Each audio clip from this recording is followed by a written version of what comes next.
Cleft Stick, a play for radio by R.D. Wingfield. New paragraph.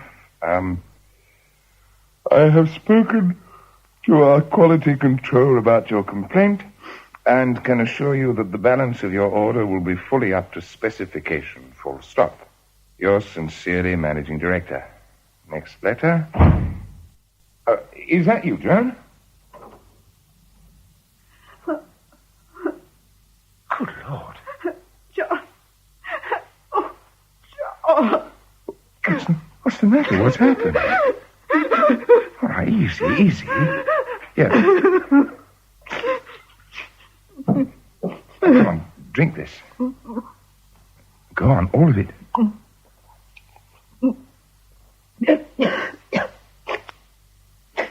Thank you. Now, sit down and tell me what happened. I didn't leave Mother's until gone 10 o'clock. As it was late, I took the shortcut through the woods. At this time of night? I know. Oh, darling, the times I've told you. Well, what happened? What happened? A man attacked me. He jumped at me from the bushes. He tried to strangle me. What's he doing? I'm calling the police. Then I'm going out to look for him. What was he like? John! He's dead. What did you say? Emergency, what service please? He's dead, John. I killed him. Emergency, what service please? I had your gun. He tried to strangle me. I shot him. What were you doing with my gun? I've been taking it with me when I go out at night. I've sensed there was someone lurking in the woods following me. The same man? I don't know, I suppose so. But why the hell haven't you told me before? You stopped me going out. You bet I would. I had to see Mother was all right. She shouldn't be left. Tell me exactly what happened tonight. I was late. I took the shortcut. I just passed that old oak when he suddenly jumped out of the bushes. I couldn't run. I had my back against the tree. I pleaded with him, but he just came on laughing, his hands going for my throat. I shot him. That's all there is. I shot him. Well, perhaps he's not dead. Perhaps you're only wounded. No, his eyes were wide open, staring. Darling, we'll have to call the police. No. Joan, we must. I couldn't stand it. The questions and scandal. Scandal? What have we got to hide? It would all come out in court. What would? Where I'd been. Where I'd been going these past nights. My mother isn't ill, John. But... I've been seeing another man. I see. Well, who is he? Anyone I know? Oh, it's all over now, John. It doesn't matter who it was. What's that noise? It's my dictation machine, the end of the tape. I thought I'd switched it off. Well, I suspected there'd been someone else. Who is it? It's all over now, John, I promise you. I told him so tonight. Please don't call the police. Did anyone see you in the woods? No. Now, are you sure it's important? No one saw me. And it happened well away from the main path? Yes. So, with luck, it could be days before anyone finds him. John. Oh, what is it? Your hand. There's blood on your hand. Where did that come from? Your gloves. Look, it's all over your gloves. Must be his blood. Oh no. It's all right. Now, don't panic. It doesn't seem to be anywhere else. Just the gloves. No, don't touch them. Just hold out your hands. I'll take them off. Well, the best place for them is straight into the fire. Lucky we noticed. You're not going to tell the police. This man, your lover... No, I don't want to know his name. It's definitely all over. Yes. All right. Well, if no one saw you in the woods, there's no possible way the police could link you with the body. You'd better let me have the gun. In my handbag.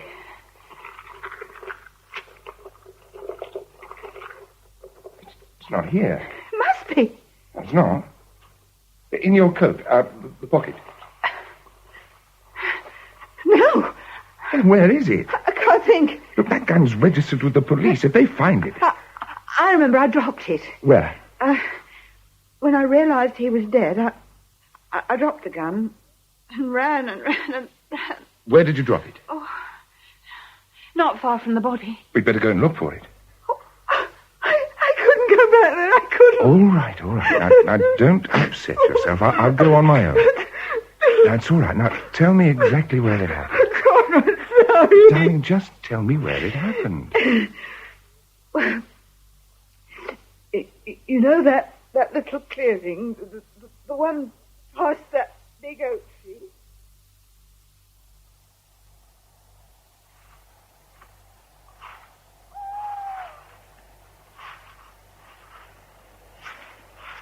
Must be somewhere near here. What was that? Just getting jumpy. Oh, this is the clearing, but where... Oh, there he is. My God, he's dead, all right. Looking for something? Hold it there, if you don't mind.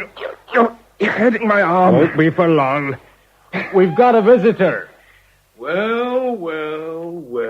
Who are you? As you asked first, we're police officers. I'm Detective Superintendent Bishop. The gentleman holding your arm is Detective Sergeant Jennings. I suppose he was blackmailing you. Who? The dead man. I've never seen him before. Oh, forgive me, sir. I jumped to conclusions. What are you doing here? I'm just walking. Of course, sir, of course. Beautiful spot for a walk, the woods. Mind you, you don't see it at its best at 1 o'clock in the morning. Do you often come this way? Yes? Oh, you can let go of the gentleman's arm, Jennings. I like your suit, sir. My suit? Very elegant. How many of them do you get through a week? You've ruined that one, forcing your way through the bushes. I missed the path. Of course, easy thing to do if you don't know the way, although you said you often came here. His name's Bryant. Bryant? The dead man. Nasty piece of work, sir. It does you credit that you don't know him. We're not so lucky. We know him, don't we, Jennings? Yes, sir. Off the record, whoever killed him deserves our heartfelt thanks. It wasn't you by any chance, was it, sir? No. Of course not. You've never seen it before. I don't think we asked you your name, sir. Marlow, John Marlow. I live at Dell Cottage, just north of here. Jot it down, will you, Sergeant? You know what my memory's like. I see. So you don't know him, and you didn't shoot him, Mr. Marlow. Oh, pity. I was hoping we'd wrap this one up without too much trouble. I did tell you he was shot, didn't I? No. No, it must have been the other fellow. Yes, he was shot. Point-blank range. Died instantly. Too good for him, really. A bit late for a walk, isn't it, sir? I don't sleep too well. A walk helps. Oh, now, there's a coincidence, Sergeant. That's what the other fellow said. What other fellow? The chap who found the body. What was his name, Jennings? Weber, sir. That's right, Weber. You must know him, sir. I don't think so. Oh, thought you might have bumped into each other during your nocturnal wanderings. Have you got a dog, Mr. Marlow? No. Weber's dog found the body. Ah, that must be our reinforcement, Sergeant. Do the honors, would you? Right you are, sir. I want a thorough search. We've got to find that gun. Yes, sir.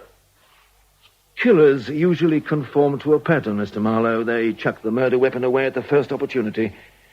We'll have one hell of a job finding it in these woods, though. Too many hiding places.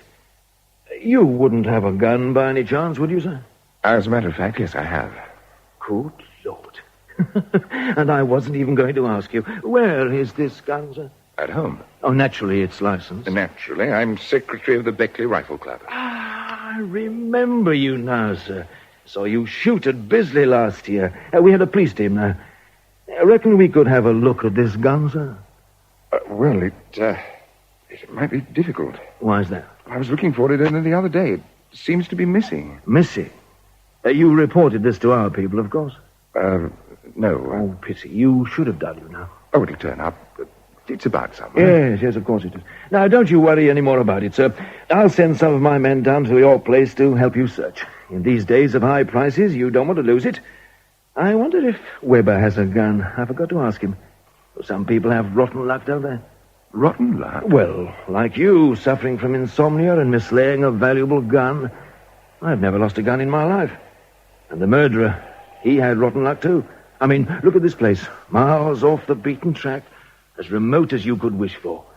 He must have expected the body would remain undiscovered for weeks. And yet within half an hour of each other, you and this chap Webber, with his rotten dog, trip over it while it's still warm. Oh, I told you his dog found it, didn't I? Yes, you did. There are some dogs you can take to, but not that one. You'll give us a written statement, won't you, sir? Well, yes, of course. No need for a special journey. Perhaps you could do it now. Now? Well, it won't take more than a couple of minutes to run you down to the station. But it's late. My wife will be worried. She must be used to you being out late by now, sir. These walks for your insomnia. Yes, I know, but we'll be very... If it'll make you feel any happier, you can phone from the station. Look, is this absolutely necessary, Superintendent? I know nothing about this business. Just as important to eliminate the innocent as to track down the guilty, Mr. Marlow. I must ask Webber if he's got a gun, and if he's got a license for that terrible dog. Jennings? Yes, sir. Found it yet? Not yet, sir. Well, keep trying. You have my permission not to spare yourselves. I'm off to the station with Mr. Marlow. I'll use your car. When your men have found the gun, perhaps they can lend a hand getting mine out of the ditch. These country lanes, Mr. Marlow. Look, how much longer have I got to wait? I think he's coming now, sir. Here I am, Mr. Marlow. Why doesn't time fly when you're busy? I've been here over an hour, Superintendent. I am sorry, but it's chaos out there. If a murderer had to complete the same amount of paperwork before committing a crime as we have to in solving it, the crime figures would drop like a stone. Oh, you haven't touched your tea? No. Wise man. You must have been here before. Well, we won't hold you up much longer. Here's your statement, all typed. Oh, where do I sign? Just here, sir. Oh. But read it through first in case we've made a mistake. We're not as infallible as our many fans make out, you know.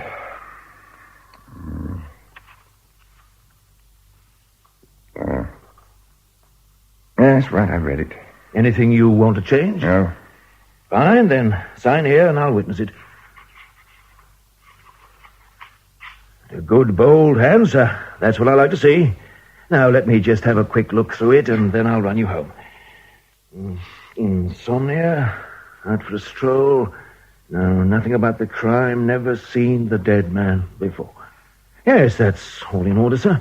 It's a pleasure to deal with you. You know, some people come in here and tell us a tissue of lies, and we have to get them all typed out. Oh, I mustn't forget to witness it. Yes? Can you spare a minute, sir? Oh, Jennings, sorry about your car. The wall was closer than I thought. I'll pay for the rear lamp. Could you come outside, sir? Oh, you can speak quite freely in front of Mr. Marlow, Sergeant. He's just signed a statement absolving himself from any connection with the crime, and I've witnessed it. We found the gun, sir. Good man. That is good news, isn't it, Mr. Marlow? And ballistics have done a quick check. The gun and the bullet from the body match. As indeed they should. Excellent. Any fingerprints? No, sir. The killer must have worn gloves. Oh, how annoying. Do you wear gloves, Mr. Marlow? No. You should.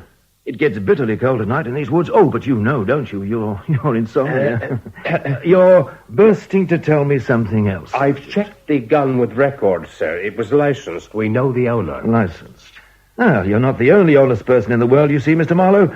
And is the owner anyone we know, Sergeant? Yes, sir. Don't tell me. Let me guess. The chap who found the body. Webber. I'm always suspicious of people who walk in the woods at night. Oh, present company accepted, of course, Mr. Marlow. Am I right, Sergeant? No, sir. It's registered in the name of Mr. Marlow. Oh, dear. It doesn't look as if you'll be going home quite as early as we'd hoped, Mr. Marlow. Look, I'd better tell you the truth. If you knew how much that helps us, sir, you'd like to make another statement, I suppose. Yes, I suppose so. The authorized version this time? Good. Lucky I asked the typist to hang on. I must have second sight or something. Off we go, then, Mr. Marlow. Statement number 2. My wife shot him. He attacked her as she was coming home through the woods.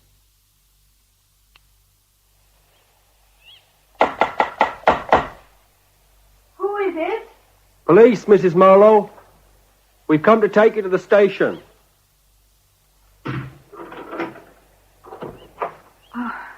I'll just get my coat. Is my husband all right? As far as I know, Mrs. Marlow. Superintendent Bishop did phone you, didn't he? Yeah, he phoned me. I'm ready. Shall we go? Yes. Right you are. I'll tell him. Thank you. They're bringing Mrs. Marlow in now, sir. Good. If you could just sign this statement there, Mr. Marlow. Usual place. Excellent. You're getting an old hand at this now. What will happen to my wife? Will you keep her here? Oh, for tonight at least. If her story checks out, I don't think we'll oppose bail. I'd like to get hold of my solicitor. Oh, certainly. It's a bit late, though, isn't it? He's a family friend. Use this phone, Mr. Marlow. Just tell them the number you want and I'll get it for you. Thank you. Belton 492, please. What time do they start serving breakfast in the canteen? 5 o'clock. Oh, dear. Another 2 hours. I'm starving. There should be someone there. Would you keep trying, please? No luck, Mr. Marlow. No, he's not answering. I'm not surprised. You phoned my solicitor at 5:05. He won't answer. Remember that time I tried to phone him, Sergeant, when I ran over that rotten woman's cat? Hello, David. David Anakin. It's John Marlow. Look, we're in trouble, David. It's Joan. She's killed a man. No, not the car. It was self-defense. Look, I can't explain now. Can you come on over? No, I'm at Norton Police Station. Detective Superintendent Bishop. Oh, thanks, David. You're a pal. All right, sir. Yes, he's on his way. Good. Let's hope he's a bit faster than most members of his profession. Oh, take it, Jennings. Jennings? Oh, Alpamo. Mrs. Marlow is here, sir. Number 2 interview room, Sergeant. Take her to number 2, would you? Thank you. Can't I see her? Later, sir, after I've questioned her. Shouldn't take long. Hello, Mrs. Marlow. I'm Detective Superintendent Bishop. We spoke earlier on the phone. Please sit down. Thank you. Would you like a cup of tea or anything? No, thank you. Right. Well, I suppose you know what this is all about. You mentioned over the phone that a man named Bryant had been shot. That's right, with your husband's gun. However, your husband's made a statement which we'd like you to confirm. What time did you go out this evening, Mrs. Marlow? Back at last, Mr. Marlow. Sorry for the delay, but we seem to have hit a slight snag. A snag? Yes, I've had a chat with your wife. Oh, do take a seat, Mrs. Marlow. But her story doesn't quite fit in with yours. She tells me she didn't go out at all yesterday evening. Didn't go out? But that you did. About 11 o'clock, to meet a man in the woods. And you took your gun with you. I don't believe you. I'm not making it up, am I, Mrs. Marlow? I'm sorry, John. If only I knew what you wanted me to say. I wanted you to tell them the truth. I have told them the truth. Would you mind turning out your pockets, Mr. Marlow? We'll give you a receipt for anything we keep. Oh, all right. Have you cut yourself recently, Mr. Marlow? No, why? I'd say that was blood on that handkerchief. Looks fresh. Get it over to the lab, Jennings. It's Bryant's blood. I mentioned it in my statement, Superintendent. It came off my wife's gloves. The gloves you burnt, you mean? Yes. Mrs. Marlow? I've only got one pair of gloves, Superintendent. See, I'm wearing them. Unburnt and unbloodstained. Well, this makes things a bit difficult, sir. Why, Joan?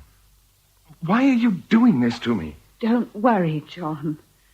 I'll stick by you.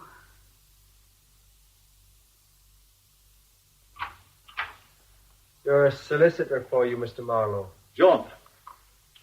David, what kept you? I phoned you hours ago. Sorry about that. Couldn't get the Richard car to start. I'll bang on the door when I want to come out, officer. Right, sir. Oh, this is a rotten mess, John. Cigarette? No, thanks. Well, I must have one. These places reek of disinfectant. I suppose they must get a lot of drunks and tramps. All right, John. Let's have it. I want the truth. Have you read my statement? I read both of them. The second one is the truth. Do you think it's wise trying to pin it onto Joan? Wise or not, it's what happened. You don't believe me, do you? If I believe you, then I'd have to believe that Joan would deliberately lie to get you accused of murder. Perhaps I'd better get myself another solicitor. Not after dragging me out of bed at 3 a.m, you don't. All right. Let's accept your second statement. Now, what sort of a case could the police make out against you? A cast iron one. No case is cast iron. He was killed with my gun. That's not proof that you fired it.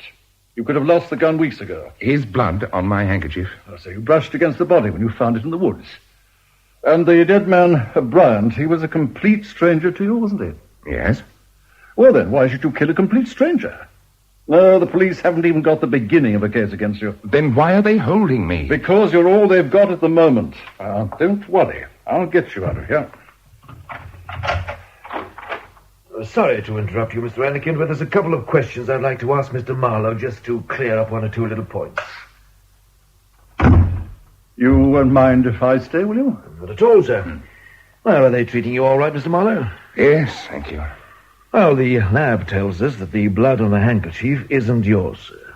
But it is the same group as the late Mr. Bryant. It is Bryant's. I don't dispute it. From your wife's gloves, which you burnt, of course. It's always possible that Mr. Marlow accidentally touched the body when he found it, Superintendent. Sergeant Jennings is pretty sure he didn't, sir. But in any case, that would hardly account for the presence of blood on a handkerchief in his inside pocket, but none at all on his hand. Anyway, we've got Bryant's file from criminal records. Read us out his form, Jennings. Con man, robbery with violence, blackmail, grievous bodily harm, more grievous bodily harm with a broken bottle, robbery with violence, malicious wounding. No real harm in it, you see. Just impishness. Anything else to his credit, Jennings? Oh, plenty more of the same, sir. Nothing different. Robbery with violence. He could have been trying to rob my wife. I don't think so, sir. He wasn't a handbag snatcher. He was big time. Ammonia in the eyes of old ladies running sub-post offices.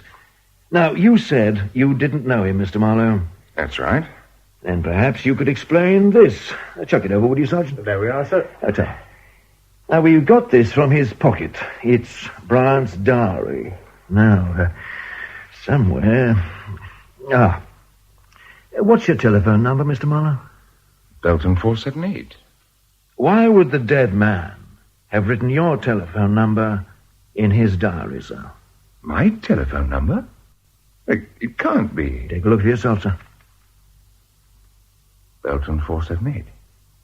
Puzzling, isn't it? Any explanation that might help? No. There's more, I'm afraid.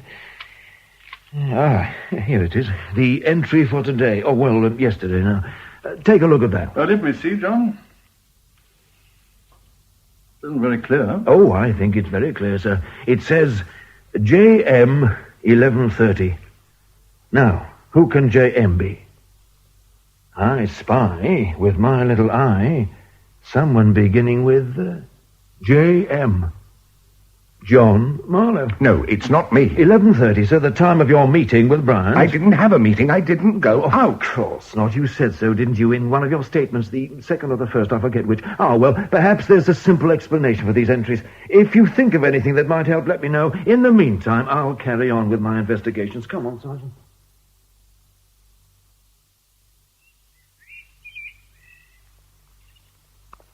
Beautiful cottage, isn't it, sir? Like something out of Walt Disney. It only wants a few bluebirds with ribbons in their mouths to complete the picture. Too pretty for a murderer to live in, or a murderess. Good morning, Mrs. Marlow. We were just talking about you. Isn't it a glorious day? Good morning, Superintendent. You don't mind if we come in, do you? I hit your gate post with my car up there. Loosened it a bit, I'm afraid. What a delightful house. In here? Yes, please. And what a charming room. That must be the famous fireplace where your husband did or did not burn your bloodstained gloves. Oh, and tropical fish. What a fascinating hobby. I used to keep them, you know. Did you? Yeah, lost the lot. The thermostat went wrong one night and the water boiled. Found a tank full of bouillabaisse the next morning. Can you fire a gun, Mrs. Marlow? Yes. I suppose anyone can, just a question of pulling the trigger. Oh, I can smell coffee. I've just made some. Would you like a cup? Mrs. Marlow, it's what my whole being is craving for. I won't be a minute. Right, Jennings. When she comes back, I'll keep her talking and you go and nose around the house. Looks like his study in there. As good a place as any to start. Right, sir.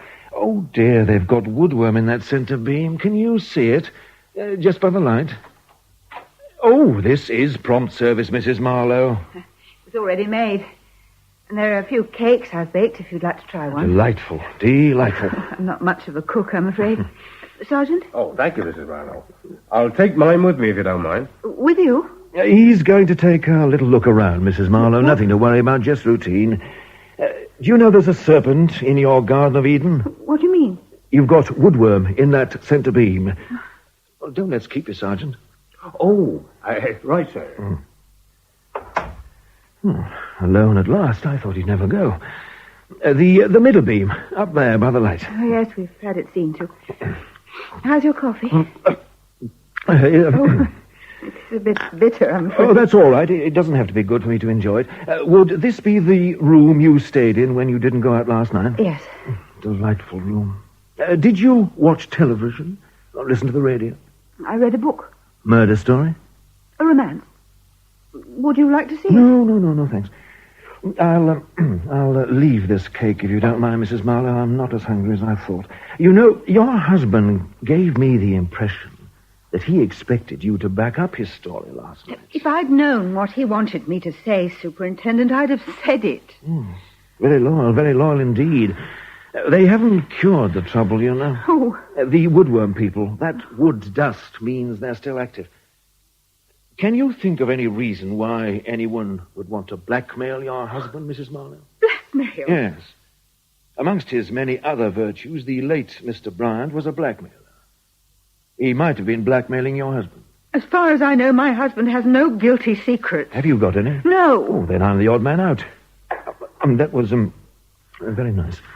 Would you like a second? No, thank you. The memory of that one will last me a long time. Excuse me, sir. Sergeant, have you got any guilty secrets? Hundreds, sir. I thought so. You don't get shifty eyes like that for nothing. You found something. Yes, sir, in the study. Come on, Mrs. Marlow. You can be a witness.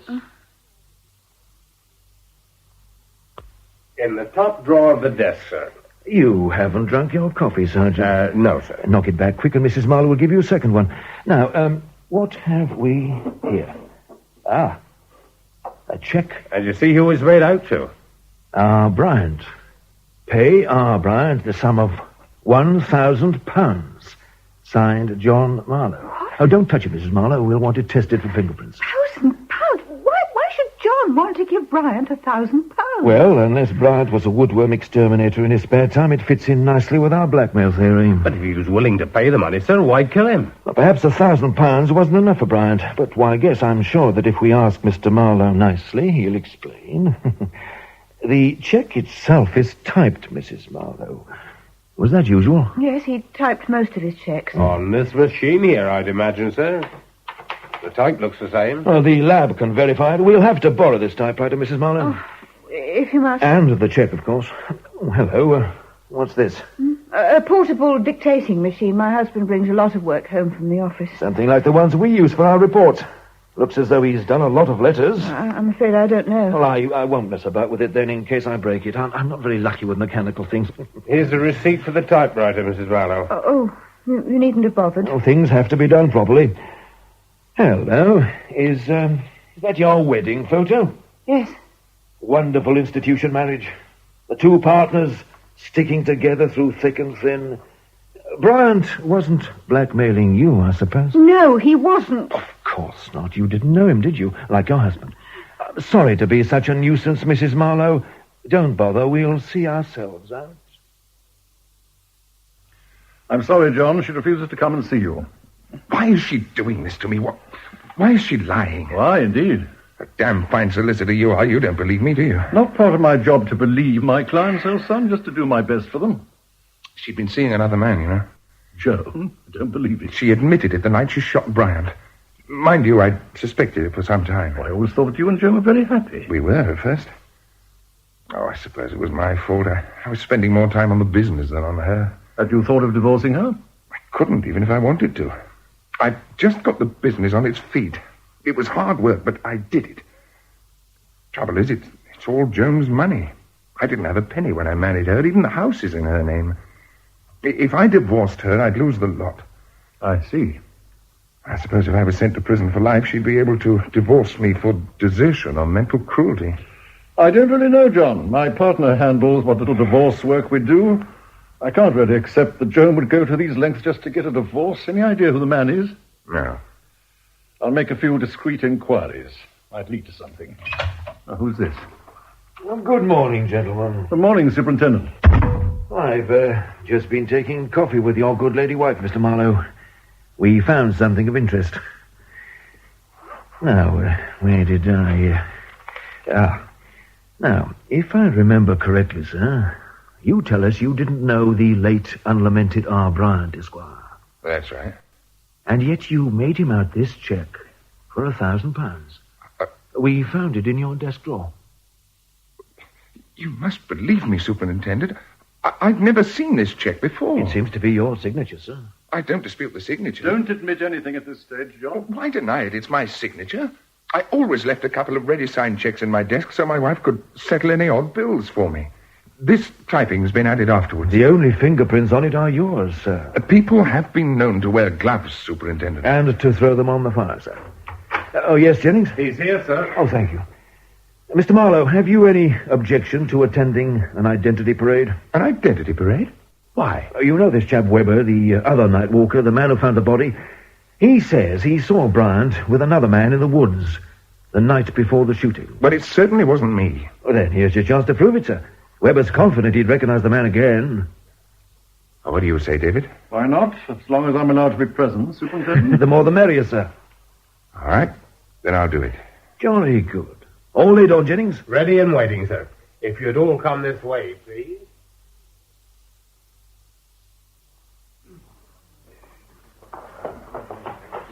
Right, gentlemen. If you could all form a line along here, please. Are you satisfied with that, Mr. Marlow, or do you want to change the order? I'm satisfied. Then take your place where you like, sir. All right. Good. The rest of you close up. Right. We're ready. Right, Sergeant. This way, Mr. Webber. Now take your time, sir. We're in no hurry.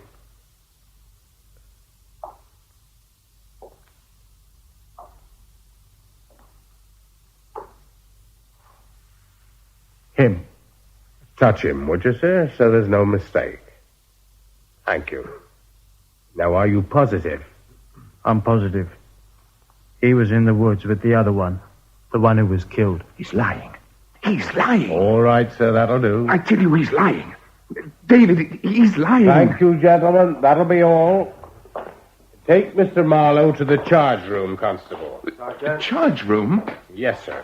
You're going to be charged with the murder of Robert David Bryant on or about the night of Wednesday, June the 17th. But I've already You told have no need to say anything. But anything you do say will be taken down and maybe... Visitor for Mr. Marlow. David. Give me a shout when you're ready to come out, sir. Right. Hello, John. David. Well, I think I've got your defense fixed up. I saw Sir Alfred Pelham this morning. Pelham? Well, he's expensive, isn't he? Expensive but good. He's willing to take the case on one condition. Condition? He wants you to drop this story that your wife did the shooting. But it's the truth. It may be the truth, John, but it sounds like a lie. Pelham has had vast criminal trial experience. He says you'll end up antagonizing the jury if you try to put the blame on Joan. And if I do what Pelham says, he can get me off? Well, off the murder charge anyway. There's a lot of evidence we can't dispute. Your telephone number in Bryant's diary, the appointment for 11:30, the check. And if that wasn't enough, we've got Webber's identification. Pelham's pretty confident he can get the court to accept that you killed Bryant accidentally. He was blackmailing you. But he wasn't. He was blackmailing you. You had to meet him in the woods. You knew he was dangerous, so you took a gun to protect yourself. There was a struggle, and the gun went off accidentally. No. If I can't get off by telling the truth, then let them find me guilty of murder. I'm not lying my way into a manslaughter charge. Then we don't get Sir Alfred Pelham. Somehow we've got to get Joan to tell the truth. Tell me how, and I'll do it. She was meeting another man that night. If only we knew who it was. David, David, I know who it was. Who? It all fits, of course. Who are you talking about? Webber. Webber? I was meant to go back for that gun. I was meant to walk smack into the police. Now, who phoned the police to make certain they'd be there waiting? Webber. Who identified me as a man seen talking to Bryant? Webber. You see. It's an interesting theory. Theory? But where's your proof? What evidence can we offer to the court? Evidence. David, would a tape recording be evidence? What tape recording? Well, I've just remembered. God, what a fool I've been. It's been there all the time. The night of the killing, when Joan came in, I was using the dictating machine from the office. I forgot to switch it off. It was recording all the time. Everything she told me about killing Bryant is on that tape. Are you sure? Yeah, the machine's on the desk in my study. And it won't have been touched? Yeah, no, Joan doesn't know how to work it. Now, listen. The controls are on the microphone. Yes, I know how they work. We've got one in the office. Joan's staying with her mother, isn't she? She won't be there. All the better. Look, you've got my spare key. Yes. Now, keep your fingers crossed. With luck, you'll be out of here in a couple of hours. I'm ready, Constable.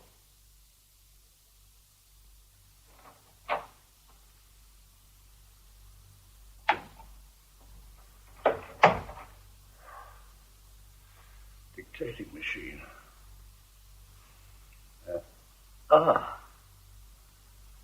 Tape's fully wound on, so let's wind it back a bit and see what we've got.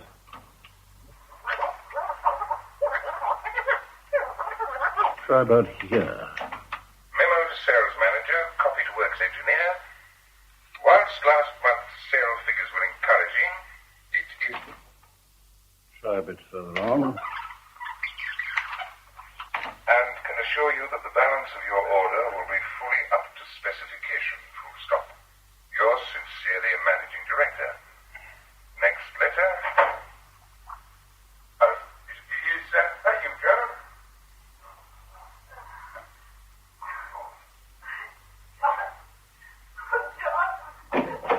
David! Joan! I thought you were your mother's. Oh, I couldn't stand it there any longer. What are you doing? Listening to a rather interesting recording. Listen. Oh, turn it off. There's recording all the time. It's enough to clear him and put you in prison in his place. What are you going to do? What do you think I'm going to do? I press the erase button, so. And erase everything off the tape. Yeah. Absolutely blank. Gone, never to return. Oh, David. All right, darling, all right. We're safe now. Thank goodness he told me and not the police. Poor John. He'll be so disappointed.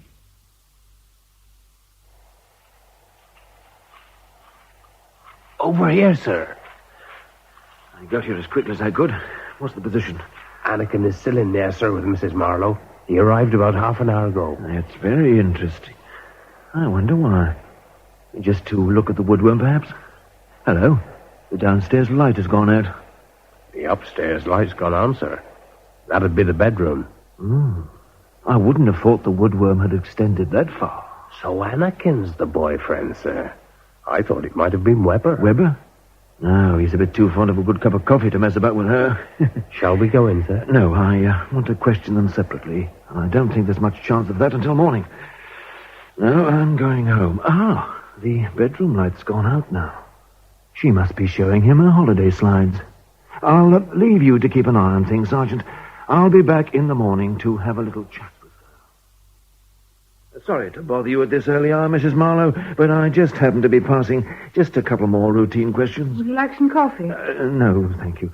You got your gatepost fixed then? Yes, the local gardener did it for me. I thought you were staying with your mother. Only for a few days. I came back yesterday. Very brave of you to spend the night here, all alone. It must get very lonely. What time did Mr. Anakin go? Mr. Anakin? We've been keeping an eye on the place for your protection, of course. Where's the dictating machine? It was on this desk. Mr. Anakin took it away. So that's what he was carrying. We thought it was his overnight case. What did he want it for? My husband asked him to pick it up. He thought there would be something on the tape to support his story. But naturally there wasn't. The tape was blank. There was nothing on it at all. Nothing. Not even the letters your husband had dictated? Letters?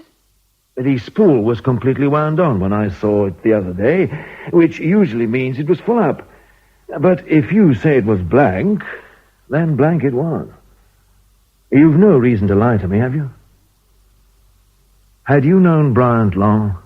Bryant? You remember the dead man in the woods? I didn't know him at all, I've told you. We found this in his flat. It's your photograph, isn't it, Mrs. Marlow? Do you still say you don't know him? JM 1130? That didn't stand for John Marlow, did it? It stood for Joan Marlow. Yes. Why don't you tell me all about it, Mrs. Marlow, eh? The truth, this time.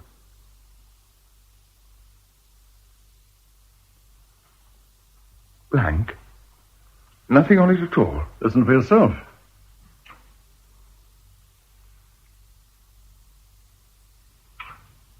Not a sausage. You must have erased it. That was my last hope. I know, John. I'm sorry. Ah, so this is where you are, Mr. Anakin. How convenient.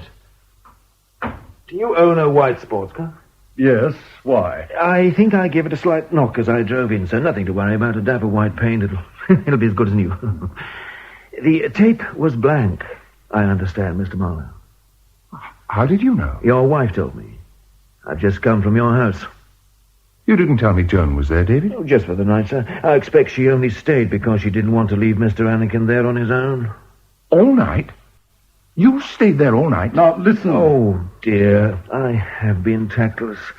The last thing in the world I want to do is to cause a split up between friends. It's a pity you didn't tell us about the tape, sir. It would have saved your friend the bother of erasing it. I'd advise you to pick your words with care, Superintendent. Much more carefully than your client picks his friends, eh? You know, framing a man you're supposed to be defending, even if he is your best friend, is sinking pretty low, even for a solicitor. You're being deliberately defensive, Superintendent Bishop. I shall report this conversation verbatim to the Chief Constable. Very well done, sir. Very well done. I'd really be worrying if I wasn't so sure of my facts. It's only fair to tell you that your girlfriend, Mrs. Marlow, has finally decided to tell us the truth. She made a fresh statement half an hour ago. As it implicates you, Mr. Anakin, you'd better have a copy. There were reasons, Superintendent. Good reasons. You have plenty of time to tell them to us, sir. Plenty of time. Jennings. Sir? Take Mr. Anakin up to the charge room, would you? I'll be along in a moment, after I've had a few words with Mr. Marlow. This way, please, Mr. Anakin. My best friend. We get the friends we deserve, I think, sir. You certainly didn't deserve any better. What do you mean? What I mean, sir, is that you hired Bryant to kill your wife, to lay in wait for her in the woods and kill her as she returned home. What? Unfortunately, your wife was nervous. She'd seen Bryant lurking about before, so she took a gun with her, and she used it. You must have had the shock of your life when she came walking in that night.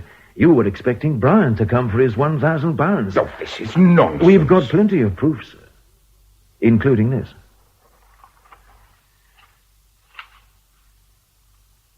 My wife's photograph. The one you sent to Bryant, so he could identify whom he had to kill. You've no proof I sent it. You had enough sense not to include a covering letter, sir, agreed. But when we found it, it was still in its envelope, and the envelope was addressed to Bryant in your handwriting. Blackmailers never throw away anything that might prove profitable in the future. That £1,000 wouldn't have been the last payment he'd have demanded for his services. Yes. I'd have a job to explain the envelope, wouldn't I? We've also got Weber's evidence. He saw you talking to Bryant the previous night. That damned man, if he hadn't stumbled across the body so soon, I'd have got away with it. The sad thing is, none of it was necessary. Your wife was telling the truth when she said she'd chucked up her boyfriend. She'd finished with Anakin that night and was going to stick by you and keep her money in your precious business. But when you went out to look for the gun... I left the wretched check on my desk. Brian's check. Yes. As soon as she learned the dead man's name was Brian, she put two and two together and decided to change her story, which left you in a cleft stick. The only way out of it was to admit to us that you had hired Brian to kill your wife. You'd like to make another statement, I suppose? Yes, I suppose so. Number 3, if my memory serves me correct. Come on, then. Oh, and if I were you, sir, I'd get another solicitor. In Cleft Stick by R.D. Wingfield, the part of Detective Superintendent Bishop was played by Douglas Blackwell. Detective Sergeant Jennings, Antony Vickers. Joan Marlow, Diana Olsson. John Marlow, Vernon Joyner. David Anakin, Rolf Lefebvre. Police Constable, Antony Hall. Weber, Sam Dastor. The play was produced by David H. Godfrey.